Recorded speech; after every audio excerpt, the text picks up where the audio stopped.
I saw an interesting podcast on YouTube this morning. You speaking with Stephen Wilson, and you were talking about Jethro Tull's A Passion Play. I don't know if Yeah. you know Jethro Tull's A Passion Play is my favorite Tull album. Right. Okay. One of you said, I can't remember, you said, that you felt Passion Play was better than Fix a Brick because Fix a Brick tends to rely too many on sort of jam sessions and things like Yeah, that. that was me. That was one of the ones where I think with the album, yeah, Stephen and I tend to agree on sort of 70% of things. Yeah. And then there's 30% area of contention. And that was one of them where I've always felt A Passion Play was lyrically more poetic and intense, and musically I've always felt it was more focused and experimental. I'm not a great fan of the interlude, should we say, but Yeah. the suite I think is fantastic. Whereas Thick as a Brick, great album and great central songs, but it seems to be relying a lot on Zappa-esque blues style jams, and I love Zappa, but it seems as if they're filling the space. I mean, it's just my personal view. But I think it's Python-esque as well. It was a big influence on those sort of early shows. But interesting with Passion Play, of course, they abandoned Passion Play as a project from the Chateau de Reville recordings. Well, then re-recorded a completely different album, and of course, those recordings have now been made available. And when I lump them all in together, I think it's fantastic. But interesting, you talk about those interludes in Thick as a Brick, and it's interesting how some of those interludes kind of collapse in on themselves. Yeah. Now, I'm thinking, now Ian Anderson has said this, over the last few years, that Thick as a Brick is also a good-natured bit of a prod at his prog contemporaries. Yeah, and I think those sections sometimes maybe him parodying some of the noodly sections you get with King Crimson and Yes. I'm just throwing that out there. I think it's possible, and I think as well, I think his negative reaction to A Passion Play is a little like Robert Fripp to Lizard. I mean, this is one where Stephen and I do agree. Lizard, we think, is an underrated piece of work by King Crimson, Robert Fripp. Fripp has always detested it, and partly I think he detested it because it was a very uncomfortable recording experience, and it got pretty mediocre reviews. And with A Passion Play, lest we forget, it got absolutely slaughtered. And Van Morrison's the same. That one of Van Morrison's best albums, in my view, is Veed Fleece. This is an album that can go up there with Astral Weeks, and also the pilloried Common one. But it got terrible reviews, and he didn't make another album for 3 years afterwards. And I think that A Passion Play as well completely affected the way Ian Anderson worked after that. Another album from the same year, Lou Reed's Berlin, a bit like Veed Fleece, now seen as a classic. At the time, it got dismal reviews, and I think Reed did at least believe in it, but it completely floored him. And if you listen to the albums that he did after that, they're almost kind of Lou Reed by numbers. It's almost like the stuffing's been knocked out of him because the criticism was so heavy. And I think that was probably the case with Lizard, Veed Fleece, and A Passion Play, that when you're that strongly criticized, you perhaps question yourself, or you want to distance yourself from the work, because, with the best will in the world, A Passion Play is not a disaster to Thick as a Brick's work of genius. If you're listening to those things side by side. Yeah. I mean, it's interesting. I mean, it's a question I've heard Ian Anderson address, because I've often thought, well, if Passion Play had not received that critical mauling, what direction would Tull have gone in after Passion Play? Because it seems that there seems to be a little bit of taking the mick out of the whole sort of prog genre musicians way too seriously with A Thick as a Brick. Yet he produces A Passion Play, which to me seems full on prog. Had that album been successful critically, what direction would the band have gone? Would there have been War Child? Would there have been this return to these shorter pieces? Ian Anderson has said that they found these elongated, quite tricky to do on stage. And Martin Barr has said that he found A Passion Play incredibly difficult to reproduce on stage. I think you're right. It is interesting because I think that that kind of criticism does impact on a band's progress, and I'm sure they wouldn't have done War Child. I mean, War Child, I think, is a strong album, and they managed to contain the excess brilliantly, short, sharp shocks. And it reminds me slightly aspects of Roxy music, even in some of the arrangements, a lot more saxophone in the playing, a lot shorter pieces, more synth and so on. I think, it's an interesting album, but I don't think they'd have made that had a Passion Play been well received. And another good example from 77 is Godley and Cream's Consequences, which is an album I really like and think is incredibly underrated. Yeah. And they spent a year and a bit working on this, and it was an obsessive labor of love. And a good example being John Peel, who adored 10cc, but thought Consequences was the most pretentious work he'd ever come across. And the music press were less kind than that. And again, it completely made them go in a different direction. I mean, to be fair, the album that followed, L, is still a very quirky, very experimental piece of work, but it's full of much shorter pieces and what have you. So yes, I'm sure that people are badly affected by criticism in a way that affects their work. And this is an interesting question, because can you get that level of media response that would now affect an artist? Right. Because the music papers used to be so influential. Yeah, absolutely. And you mentioned John Peel. I mean, John Peel was, obviously he kind of fell out with Jethro Tull after the first album. I think with the Stand Up album, which most fans consider to be almost like the first Tull album in many respects, but he felt that it was somehow a betrayal of what they should be, and his relationship with Tull after the Stand Up album was somewhat frosty. But of course, John Peel wasn't on board with this whole prog thing anyway, though he loved the nice. He described Emerson, Lake and Palmer as just a lot of piffle. What did he famously say? Waste of talent and electricity. Yeah, Peel's taste, I think, was quite complicated. And although he, in some ways, did dismiss certain progressive, if you look at the John Peel playlists from the early 70s, Van de Graaff, Genesis, Caravan, Soft Machine, it's actually predominantly progressive. Tangerine Dream, Mike Oldfield famously. And even in his mid-70s best of, because I have a lot of music papers from the 70s, and I think his 75 best of was kind of interesting. It was the likes of Blood on the Tracks, Dylan, Joni Mitchell's Hissing of Summer Lawns, which is one of my favorite albums, Wish You Were Here by Pink Floyd, Supertramp were one of his favorite bands in 75, 76. It's not quite what you think. Brand X had sessions. He was even playing Genesis as late as And Then There Were Three. Yeah. I mean, of course, he's famed for championing that whole sort of punk and new wave movement sort of much later on. So I think he's got this reputation as being a right old curmudgeon when it comes to progressive rock, but I don't think that's necessarily the case. No, and he carried on supporting people like Kevin Coyne and Peter Hamill. I think he had a very strict idea of what he thought was idealistic, of what he thought the bands should be doing. So, for example, with Pink Floyd, he's still the person who on Animals is doing the Radio 1 preview of that. And still put Animals as one of his favorite albums of 77. And given how angry that album is, that album in its way is an honorary punk album in terms of its sense of absolutely disgusting. It's spit and bile to it, hasn't it? Yeah, and he sort of loses interest by The Wall, where I think, again, he plays a couple of tracks on the show, but he's less keen. So I think that he did keep with artists if he felt they were still doing interesting material. So somebody like Peter Hamill, Kevin Coyne, who never really particularly compromised and always ploughed very distinctive, uncommercial furrows, he championed till the very, very end. And Peel was an interesting thing for me because, my early exposure to music would have been a weird combination of the John Peel show and Tommy Vance's Friday Night Rock show. Oh, that was legendary, that show.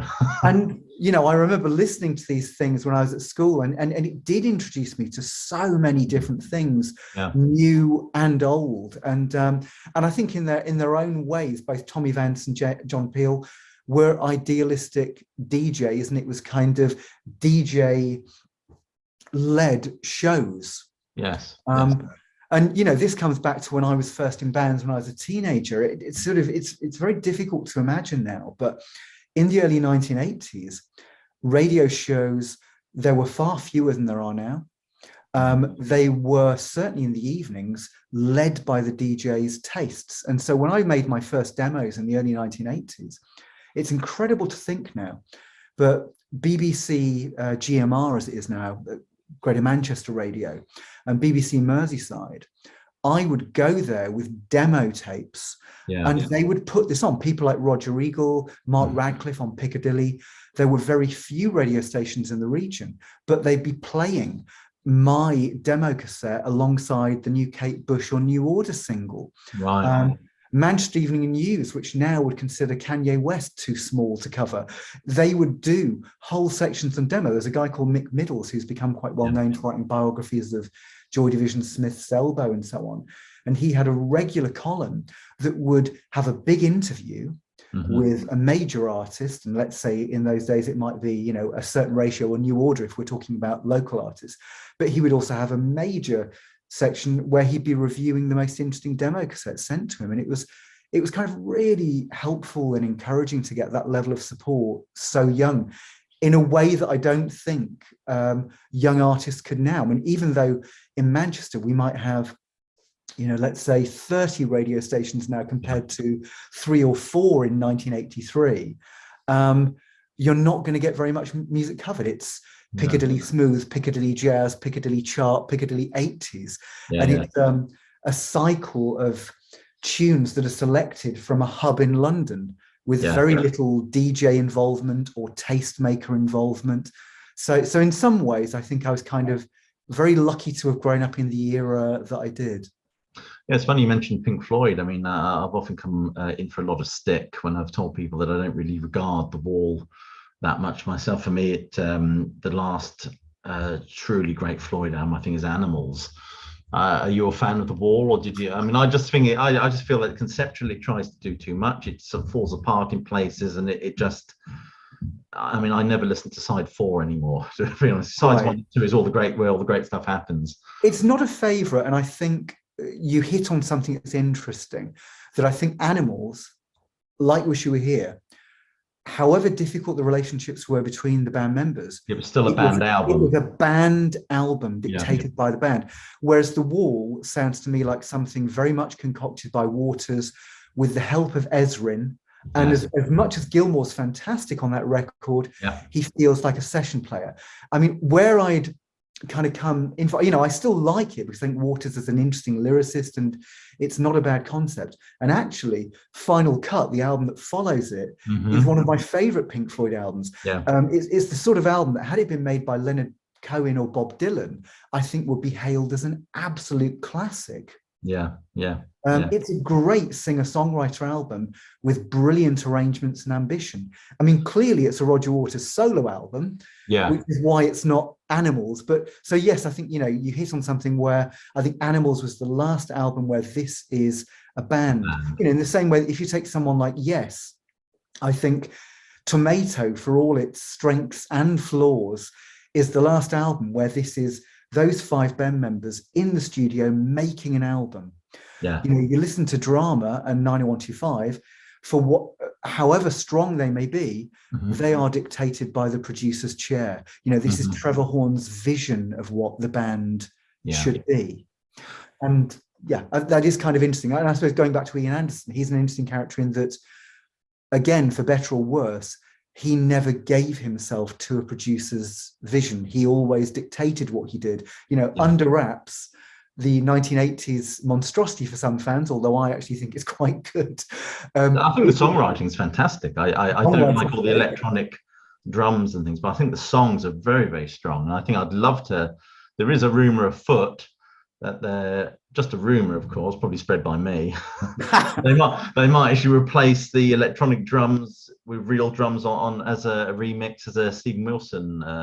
Well, interestingly enough, I offered to do this as well because I'd been doing some work. It was with Stephen, and we were working with a fantastic session drummer.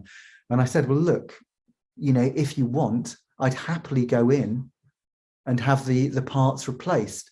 And work. There's a guy called Bruno Ellingham who mixes and masters the likes of Massive Attack, and he worked on the last No Man album. And he lives very locally to me. And I said, look, you know, myself and Bruno, we could go in with this, and we could go in with Ash Sohn on drums. And I think we could do a good job. So yeah, it's an idea that's been around for a while.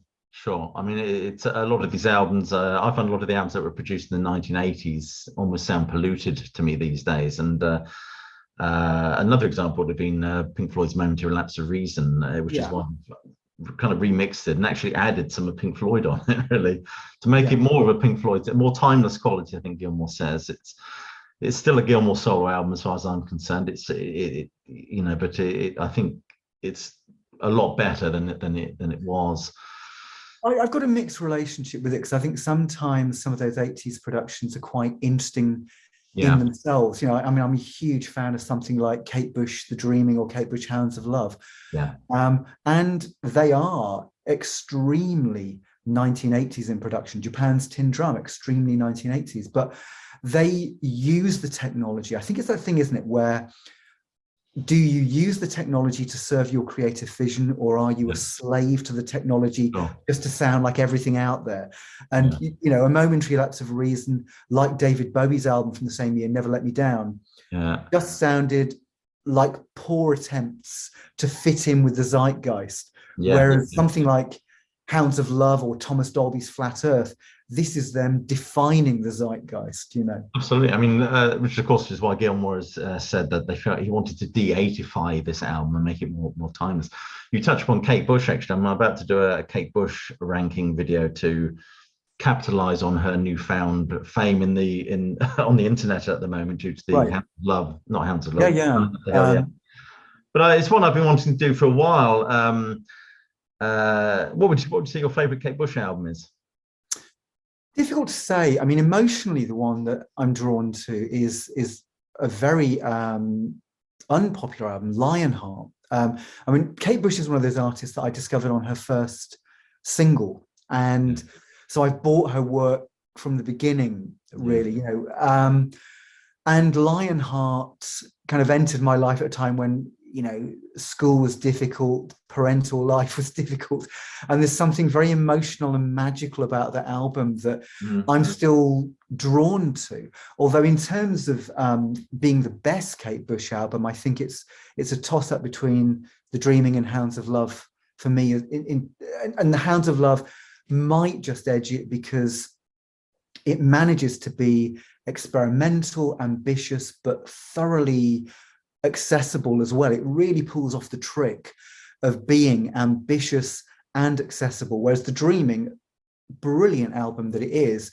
I think is a little too insular, a little too experimental for wider listening, but I still love it. And actually, you know, 50 Words for Snow I think is a remarkable album, and Ariel as well, you know, very special. So I've continued to follow her, and I think she's made very few missteps. I wasn't a great fan of The Red Shoes, and I thought Director's Cut was actually a misstep as well.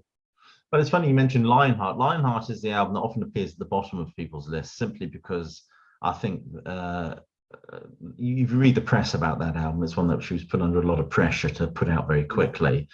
But I think in some ways it's actually better than The Kick Inside. As wonderful as The Kick Inside is, it has a rawness to it, I think. Whereas I think Lionheart feels like a warmer and more inviting album. Does that make sense?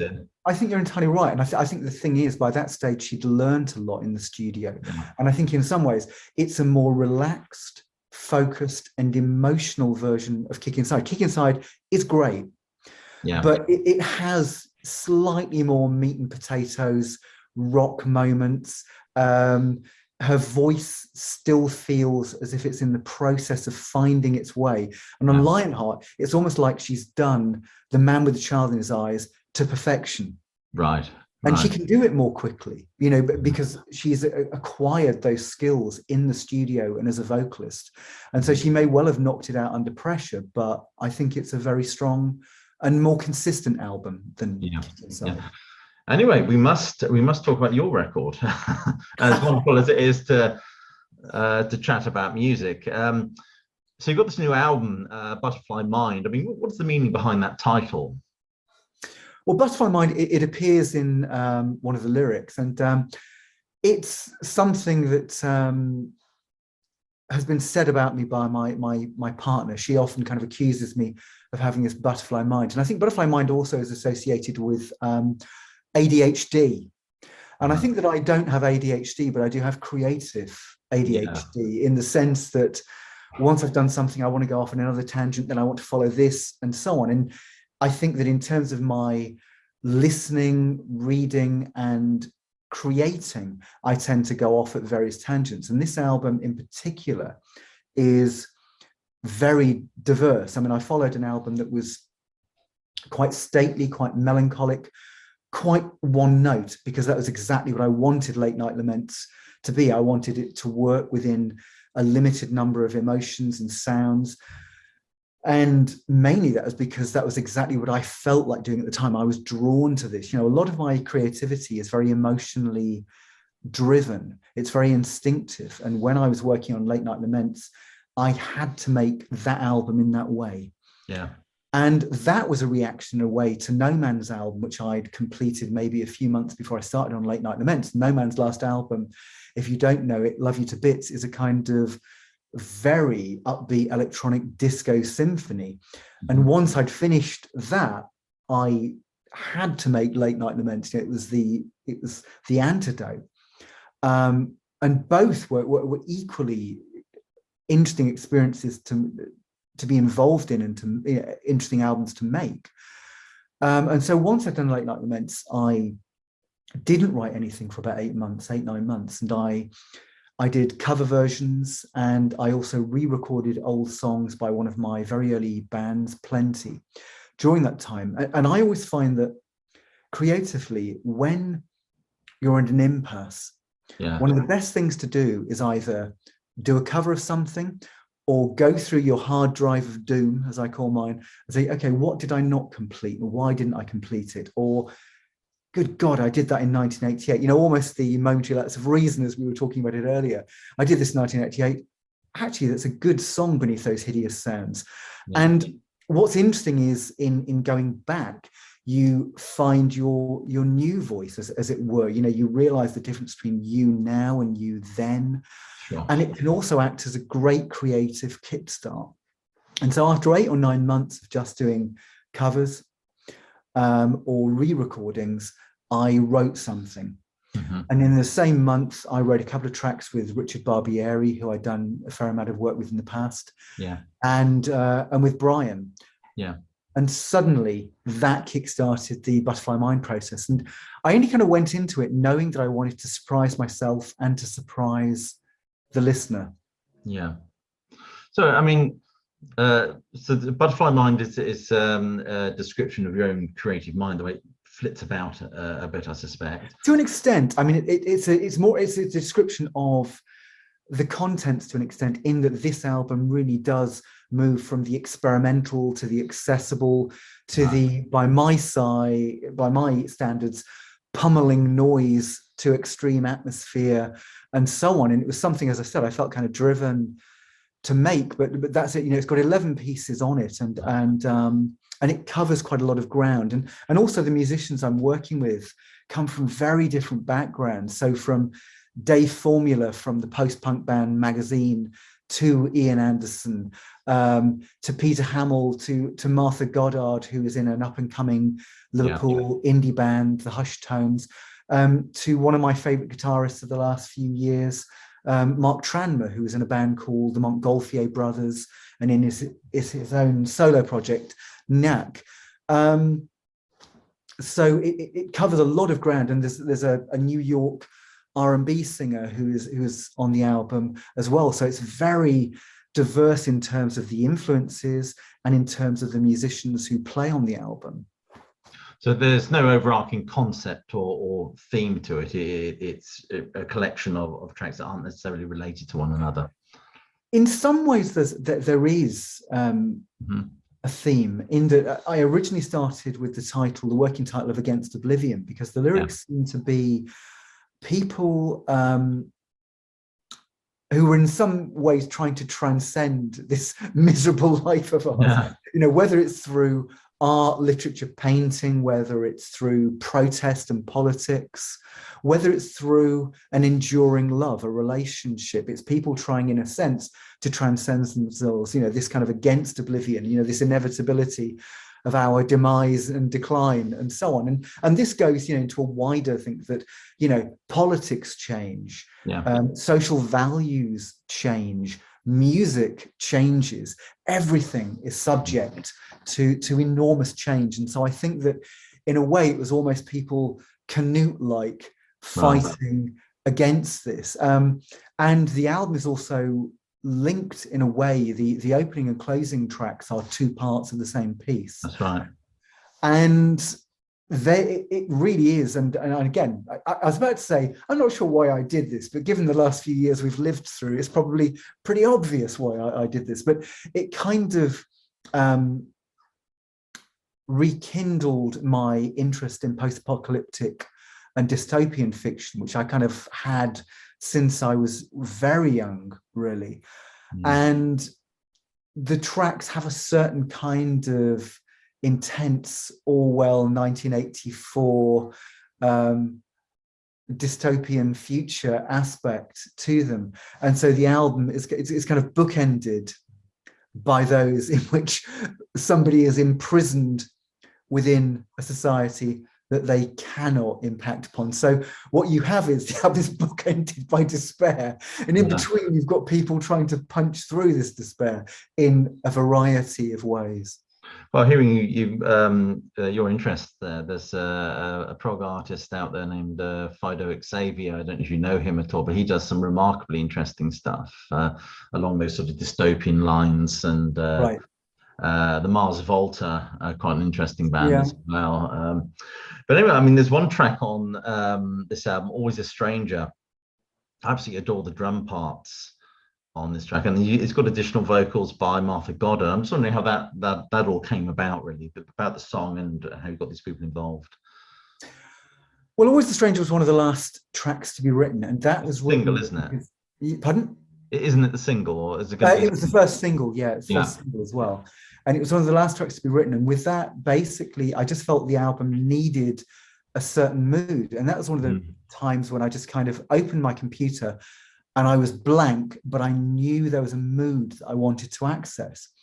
And about an hour and a bit later, I had Always the Stranger. And the demo isn't appreciably different from the album version, but what I have got is a real drummer replacing my sampled and programmed drums, Martha replacing some of my backing vocals, and so on, and Nick Beggs replacing the electronic bass, Brian Hulse also playing some really nice additional synth lines. So it became much more flexible and fluid, if you like, with the addition of the real instrumentalists. And it was nice kind of how it came together, because I wrote it, played it to Brian, and luckily Brian liked it, added certain synth parts to mine. And I'd booked Richard Jupp, the drummer on the album, who's most famously been in Elbow, and this is one of his first big album sessions really since leaving Elbow. And I'd adored his work in early Elbow, you know, very inventive, and he could be both subtle and brutal, and I kind of liked that contrast in his playing. And I booked him in to play on a specific number of tracks on the album, but he heard other pieces on it, including Always Stranger, and just said, right, I've got to play on this. I really need to play on this. And I think that the enthusiasm comes through. You know, his playing kind of brings the track alive. It's a fantastic drum take. And it was nice that, you know, in a way he actively kind of wanted to do this and go above and beyond what he'd been asked to do, really. And so there's something nice about that track in that it was created quite spontaneously and recorded quite spontaneously in a way. And I think it kind of captures a certain energy and a feel that I wanted the album to have. And in terms of sort of how it fits into the Against Oblivion concept, the title Always the Stranger is the title of my very, very first teenage solo project, which was truly, truly terrible.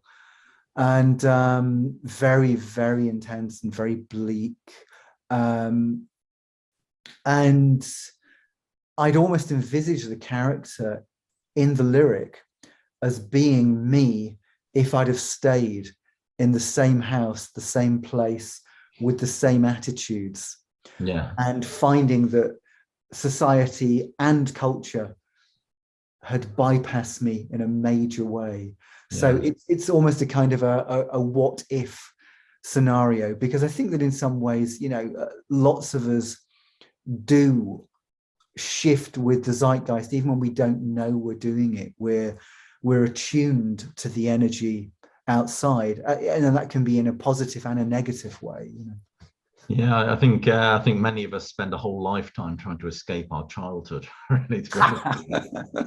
Yes, most certainly. Well, you know, I mean, I was born and brought up in the Northwest and stayed there till really my early 20s, and I left in my early 20s when I decided to take No Man very seriously with Stephen Wilson, and we both thought, okay, we're going to go to London and we're going to pursue the contract, and it happened, you know, because the thing is, you know, 99.9% of bands who actually feel they're going to do this or want to do this, it doesn't happen. And we were extraordinarily lucky that in 1990 we got major deals, and that commitment that we'd made paid off.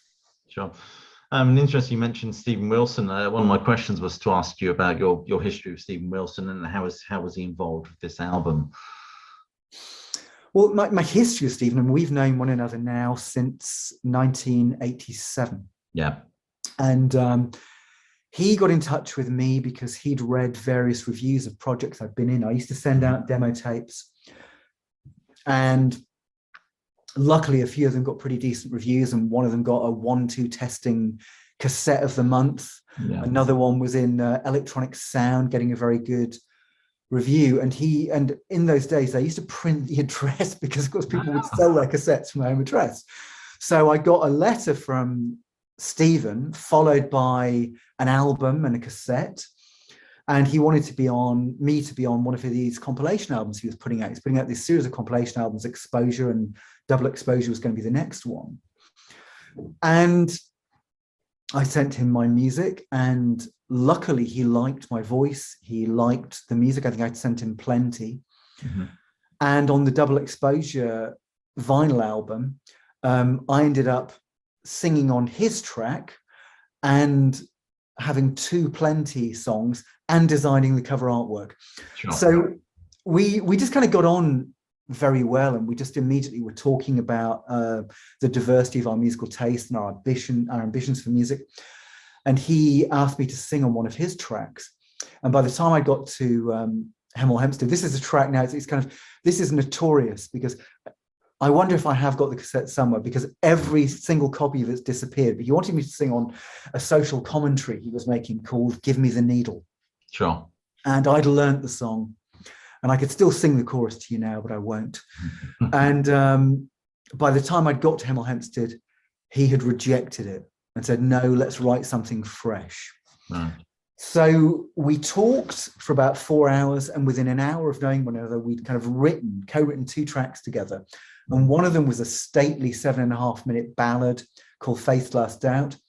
And the other was a really vicious piece of funk, punk, indie noise called Screaming Head Eternal. And what I found working with Stephen was that it was great. Both of us had very varied tastes, very varied interests, and we were prepared to explore anything. And so that's maybe why the first couple of years we worked together, we hadn't established a sound, because we were working in so many areas. Oh. To be fair, a slightly more atmospheric, epic ballad element was coming through that perhaps we felt was a strength, but there were so many other detours. And it was just a lovely way of finding our feet creatively, and that no idea was out of bounds. And, you know, this leads up to the last No Man album in 2019, Love You to Bits, that we were still playing with things in the studio that we could work with, avant-garde noise to electronic dance beats to something much more serious and melancholic, and we could shift. In terms of his involvement in this album, he's mixing the album. And, you know, as many people know from his mixing work with all sorts of bands, he's got a fantastic ear, and he can, you know, get things right very quickly. You know, we've always both been able to write, if we're in the mood, we've been able to write quite quickly, but he's also very quick and very astute when it comes to establishing sound. And, you know, I go to him obviously because he's very good, and because he's very quick, and because we have a relationship that's so long standing. There's kind of a shorthand that he sort of knows what I'm after on a track as well. And I think that, you know, I've worked with other mixers, some of them fantastic, you know, Jacob Home, Lupo, Bruce Sword, but it takes longer to establish that, because of course we've not known one another for quite as long as myself and Stephen have, really. And with this album, I'm not quite sure he shaped the sound or the direction of it. He was responding to what was being given, and then, if you like, you know, providing the mix. But it'll be interesting for people to listen to, because on the double CD version of the album, there's also Brian's mix of the album, and Brian's mix is very different in a way. It's much softer, it's much more lush, and in some ways, of course, he'd been a part of the process from the very beginning with me. You know, the songs are either written by me, with Brian as my right-hand man, or they're co-written by myself and Brian, and we've developed these things together. But all of the songs, we kind of developed the sonic world together and then gave to Stephen. And so it'd be interesting to see if people notice a difference or not. And I've even included a couple of my very raw early demos as well, just to show the process. And I think that, as I said, with Always the Stranger, basically the track that people are hearing now was kind of there from the very beginning, but it's been replaced with real instruments. But there's another track on the album, Lost Player, which is what kickstarted the whole process, really. And the original demo for that is me on guitar with sound effects, and it's very different from what ends up on the album, that went through both the Brian blender and the Stephen blender, and us discussing where it could go. And are both these mixes available? Is there a CD? Yeah, on the double CD version of the forthcoming album, they're all on there.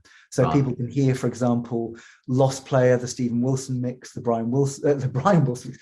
It'd be nice if the Brian Wilson. That'd be nice if Brian Wilson got involved. It'd be lovely, yeah. It'd be lovely if Brian Wilson singing it and mixing it for me as well. The Brian Hulse mix and my original demo. Yeah, I mean, it's I just got sent the album as a collection of MP3 files from Inside Out. I'm not sure what mix I'm listening to, but I'd be interested to hear both mixes. We'll have to compare them. That'd be absolutely intriguing. Lost Player is another track on the album that I rather enjoy. I wonder what you could say about that one. Well, that was the piece that, as I said, kickstarted the whole process. That was after 8 or 9 months. I just finally wrote something, and I tend to write. I mean, I'm not a musician in any real sense, but I can write well enough on the guitar and on the keyboard, and I can also program well enough and work from samples or so on. And so, you know, this is one of the reasons why I will get people like you know, Stephen Wilson, Brian Hulse, or Ian Anderson in on this as they're proper musicians. You know? But this was the piece that I wrote that kind of kickstarted, and I thought, okay, this is when I feel like writing, because I think at this stage in my career, there's no point in writing something for the sake of writing. I think recording something can be interesting, you know, when I was doing the covers or rewriting the plenty material, because it keeps you in the habit of singing or using the studio. And I think that could be kind of useful, really. But writing or, you know, appearing on other people's music, there's no point unless I absolutely believe in it. And so this song just appeared out of nowhere, and it then just led me to write probably 4 or 5 other pieces within the next 2 months that suddenly I felt excited again by what I could do, by where this music could go. And after about 3 months of this, where there are maybe 7 or 8 new pieces, you think there's an album, this is what we're working towards. And Lost Player, I suppose it really is a piece that quite logically comes out of the political and social turmoil of the last 2 or 3 years. I mean, maybe you could argue the last 5 years, really, or 6, actually. I think, 2016, we all see as a turning point for better or worse, with Brexit, with Trump and so on. It's been a very turbulent 6 years, and it seems to kind of a questioning of the sort of neoliberal narrative, wasn't it? It seemed to be collapsing, and I don't know where we're going now, but it's kind of an interesting ride, really. I think there's well, it seems to have accelerated, doesn't it? And obviously, the Ukraine war has exacerbated this. So we certainly live in interesting times, don't we? Very, very much. And in some ways, you wish not. I've got an 11-year-old son, and I kind of wish we weren't living in such interesting times, because, I genuinely fear for his future. Well, there's an old Chinese curse. May you live in interesting times. I think it goes something like that. It is a curse. You're right. Yeah. But I'm like you. I'm rather appalled by a lot of things, but nevertheless fascinated. Because we had this period of politics after the 80s where it was just this greyness, really, where everything.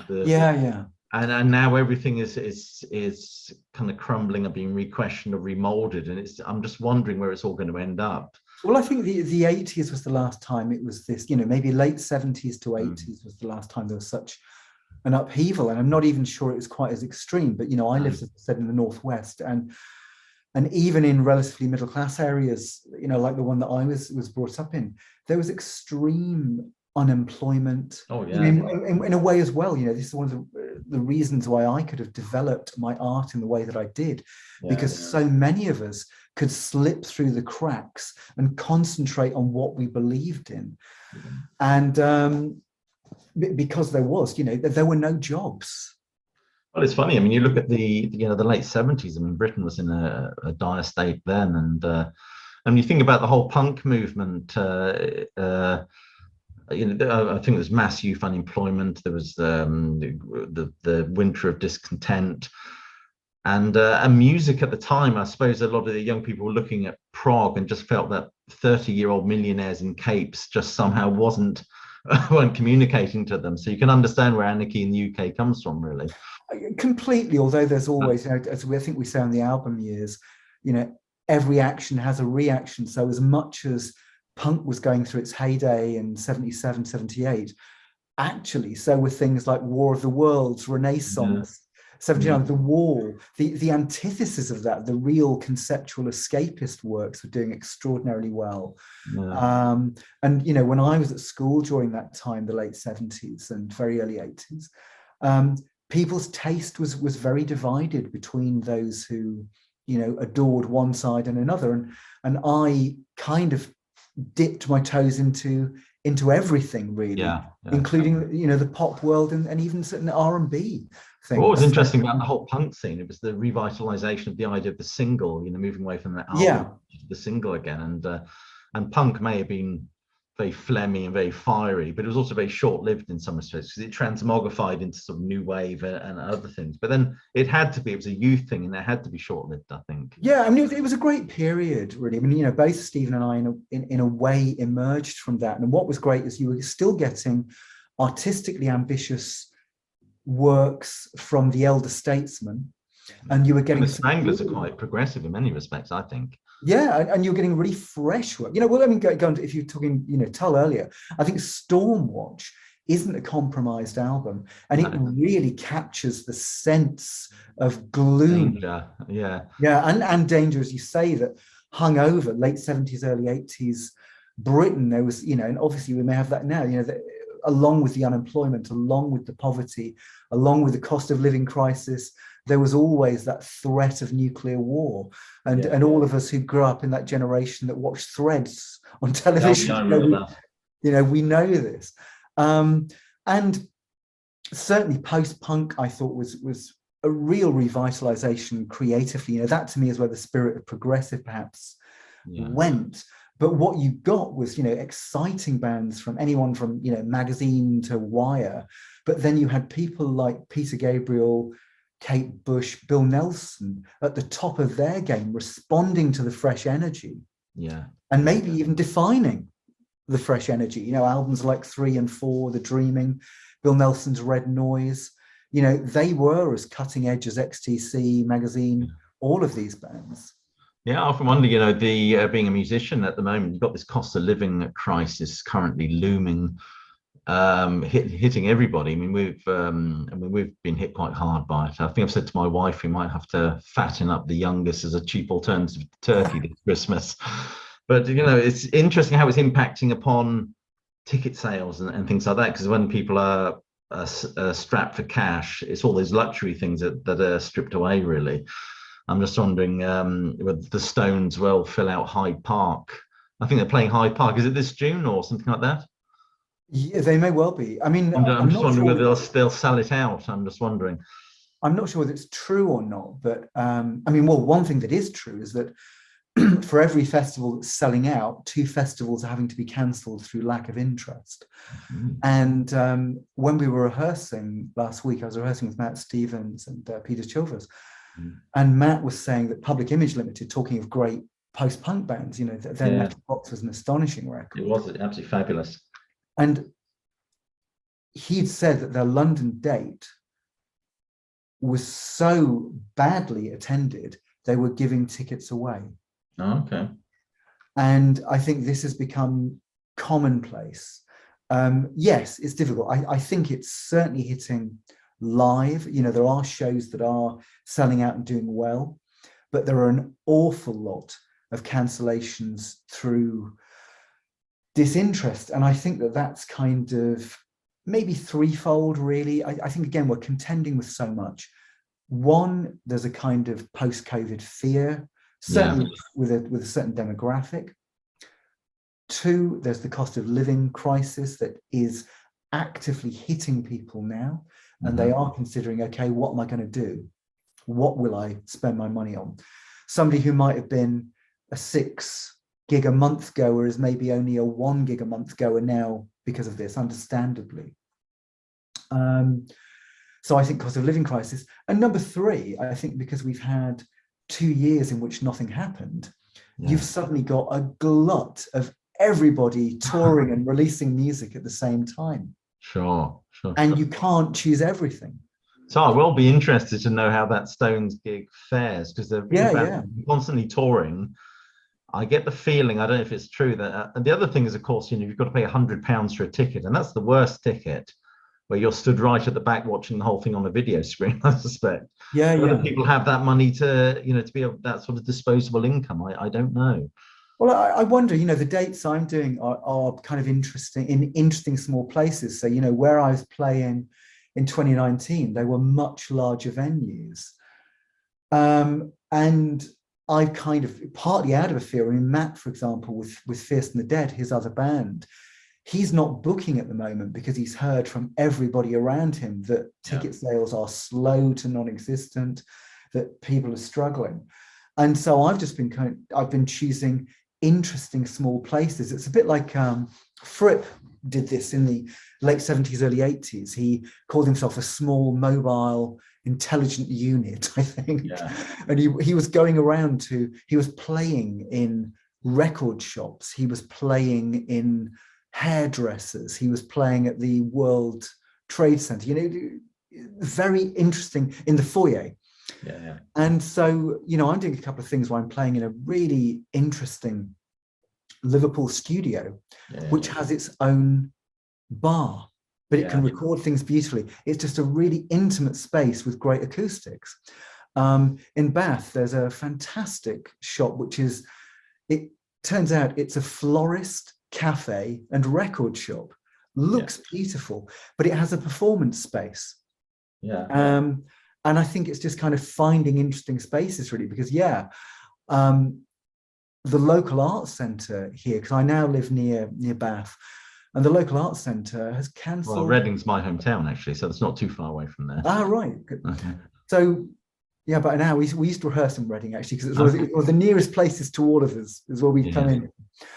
And yeah, quite a lot of the gigs have been cancelled. And I know for a fact, another band I like, there's a band I like, and I won't mention the name, but basically the gigs have been a third to under half for the whole tour. And another biggish band in our sort of field have had to cancel a whole tour because of lack of interest. So there's a lot of this going on. It's not isolated. And yeah, I think it's the impact of the last 2 years plus the cost of living crisis that is. Well, we seem to be living in an age of increasing alienation and detachment. I mean, maybe artists should do a Pink Floyd at Pompeii, just set up record a concert and just stream it. Charge people to do that instead. It's interesting you say this, because actually we have thought about it. There's a television studio. There's one prog band that have just done this, haven't they? Due to COVID, they played the show anyway to nobody. Okay. They filmed it, and they've now released it. But I can't remember the name of the band. I think they supported Marillion quite a lot. But not Gaspacho, is it? Yeah, that's it. They're the ones. Yeah. But they've done that. I'm just wondering, that's kind of the way it's going to go, because the logistics of the cost of traveling and all that, putting it all on. It is. I mean, put it this way, all of my small tours up until the last one I did, 2019, turned over a small but healthy profit, every single one. The reality is that even if I sell out everything on the small dates I'm doing, there's going to be a debt. And this is because of the increased transport costs, increased rehearsal costs, increased hotel costs. Even a sellout will guarantee ending up losing money. And that I can luckily afford to take that loss at this point. I can't afford to take it on an ongoing basis, but I can afford to take it in a small way. And obviously, I really, do worry for bands, because one of the things I noticed looking at kind of London gig listings is that on the small circuit, how people manage this, I'm not sure. They're charging less than No Man did in 1990 when we were on the up and coming London circuit. And given the cost of rehearsals, hotels, transport, and so on, I'm not quite sure how that is even possible. No. But yeah, and we did, when we were rehearsing, because we were rehearsing in quite an interesting location near Oxford and Aylesbury. Yeah. It's in a disused airfield. And bits of it are like some kind of futuristic Stonehenge. It's very, very odd. And we thought, it'd be really interesting because there's a recording studio here, but recording a live gig here would be interesting. Plus, there's a place relatively nearby in Devizes where a television company book an industrial building that's fallen into disrepair. So you have this kind of magnificent 19th century industrial building that isn't at its best, and filmed gigs in these spaces. And I think it would be a real pity, because I think that having an audience always influences the performance, always influences the mood. And of course, it's great to have face-to-face contact with people who respond to your music. And I think, there can be an intensity and an emotional connection live with an audience you won't get in any other way. So if this does end up disappearing, it will definitely be a loss. Of course, you'll still be able to do magnificent distant gigs, but they will lose something. Well, the kind of medium I'm working with doing this YouTube channel is that I have this, it's just me and a camera, really. I never know if there's anyone out there. But it does feel very, very detached in some respects. But I must ask you actually about this album. I mean, Ian Anderson's a big Jethro Tull fan, by the way, but Ian Anderson's involvement. I mean, what's your history with Ian Anderson? How did he get involved with this album? Well, I've liked Jethro Tull since I was at school. First album I got was probably quite late on, really. I came to 1980, and it was because somebody had a copy of Aqualung on the school board that they were selling. And I remember walking across town to this person's house in the rain and coming home with plastic bags covering the album, and then listening to it and being floored by it, mainly because I think he was such a great and sophisticated lyricist, actually. You know, he was a really good chronicler of ordinary life and ordinary pain, and also dealt with big themes. But that was one of the reasons why I was very drawn to Aqualung. Plus, it's got an incredibly dark Gothic feel. The cover's got it. Martin Barr's guitar playing has got that real dirty early 70s fuzz, which bizarrely you can almost connect to the first Black Sabbath album. I don't know why. Both of them have got this kind of Gothic, fuzzy grubbiness. Yeah. Black Sabbath's debut and Aqualung. And I then kind of, devoured their back catalogue. So, I've been a fan of long standing. And I find that the albums I really like by them aren't often the albums that some of the fans like. So, clearly Aqualung, I'm as one with the cognoscenti there. But, I think Stand Up's a classic, Benefit's a classic, War Child, underrated, A Passion Play, incredibly underrated. Yeah.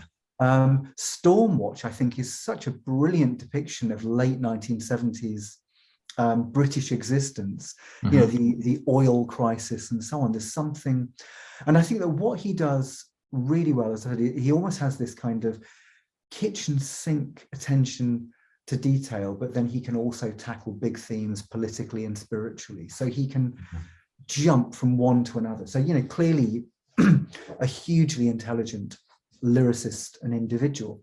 Yeah. And I've been involved professionally in music since the early 90s. And when I set up Burning Shed, I guess I'd have contacted Ian saying, perhaps we could run your official store and so on. So I'd been kind of in contact with him on and off for a few years, and then eventually it came round that a bit like with XTC, I'd been pursuing Andy Partridge and XTC for a long time. Yeah. Both of them, about 5 years after my persistent emails, said, now the time is right. And so it came to be. So I've kind of worked with him professionally in running the Jethro Tull official store for a number of years. And Ian kindly played on a track on an album I did 5 years ago now called Lost in the Ghostlight. And I really wanted flute and tin whistle. This is because if you've not heard the outtakes, there's one piece I think you'll be very interested in, which features flute and tin whistle from Ian. And it's a very nostalgic piece. And arguably it would have been one of the strongest pieces on the album lyrically. It's called Clearing Houses. And it really is one of these meditations on clearing houses, that nature of wandering around the house with the boxes and the history that contains, and the family history and what's gone on. And Ian played on it, as I given flute, ending with a really lovely folkish tin whistle part. And he said the lyric reminded him in spirit of When an Old Cricketer Leaves the Crease by Roy Harper, and which I think is a fantastic piece. So I took that as a great compliment. So he's on 3 pieces on the new album, but one of those is on the bonus disc. And it was a case of feeling that his voice would be interesting in these pieces. And he always gives of himself a lot, and he always sounds like himself. So whatever context I give him, I mean, I'm really pleased with We Feel, because it has Peter Hamill, it has Ian Anderson, but I don't think it sounds like anything either of them have been on before. Ian sounds nothing like anything other than Ian Anderson, but the context is very different. And so it was a case of asking him. And I think in return, I'd been asked to write sleeve notes for Jethro Tull's last box set and so on. So we've kind of worked, and I've met him a few times, both at professional events and also at his house. And he is as clear-eyed, professional, and intelligent as people think he is. So, you know, there's no phonyism involved. You know, he's a genuinely interesting and interested person. And I think this is the thing that, you know, when you've had the success that he's had, you don't have to be interested. You could actually have given it up years ago and lived off your royalties, because Jethro Tull was so successful globally that he didn't need to do anything. You know, there's a thing that a couple of musicians I've dealt with in some way, one of whom still lives in effect off the royalties of a successful 1969 album, and has a relatively comfortable life. Not luxurious, but comfortable by most people's standards. Graham Gouldman of 10cc was saying, it's kind of fascinating that, you know, yes, he still gets great royalties from the 70s 10cc success, but actually one of the biggest sources of income for him still is the fact that he wrote number ones for the Hollies, like that. Hollies, Herman Hermits, the Yardbirds, and he still makes a small fortune off his number ones from the 60s because of Golden Oldies radio in America and globally and so on. It's kind of fascinating. So if Graham Gouldman has that small fortune, you can bet that Ian has more, because he has not only the odd hit single, but he has albums that continue to sell, be reissued, have interest, and so on. So yeah, you know, like Peter Hamill as well, he's a guy that is still interesting, but still interested in the world around him, politically and musically. Okay, I've one more question for you, and that is, this is apparently the 7th studio album, I don't forgot that right. It's been described by Inside Out as your most surprising yet. Do you agree with that, and why? I'm going to have to compete with the drill that's outside my house, which I'm afraid you'll have heard throughout most of this, but I think it probably is the most diverse and surprising album. As I said, I partly went into this to shake myself up, but also hopefully in some ways surprise and intrigue the listener. So yeah, the short answer is that I hope that this is a heartfelt album that does provide quite a few surprises. I mean, I think Late Night Laments was something different for me, but because it operated in a very singular, melancholy, atmospheric territory, there was an aspect of me. I'm going to quote Dennis Potter. Dennis Potter always said with his plays that he was in the same field, but he was finding new bits of area to dig up. And I guess Late Night Laments was me going back into a tried and trusted atmospheric, melancholic territory, but finding new areas to explore. And lyrically, you know, that was, I almost saw it as somebody almost trying to retreat into their favored armchair, listening to their favorite music while reading their favorite book. And the television was on in the background, the 24-hour news channel with COVID, with Ukraine, with culture wars, rattling around in this brain. Even when we try and escape, we can't. So it was a weird combination of being in an almost kind of beautiful cocoon, but the world really punching at it. This album perhaps addresses the world more directly. It rolls with the punches, if you like to use a phrase that I'm sure Van Morrison has probably utilized on a number of occasions. Sure. So yeah, I hope that it's kind of, it is surprising and it's outward looking in that way. Okay. Well, I want to thank you for agreeing to do this interview. It's been absolutely fascinating chatting with you. I wish you the best of success with Butterfly Mind. There will be a link below this video if anyone wants to check this album out. And I wish you the best of luck. Thank you very much.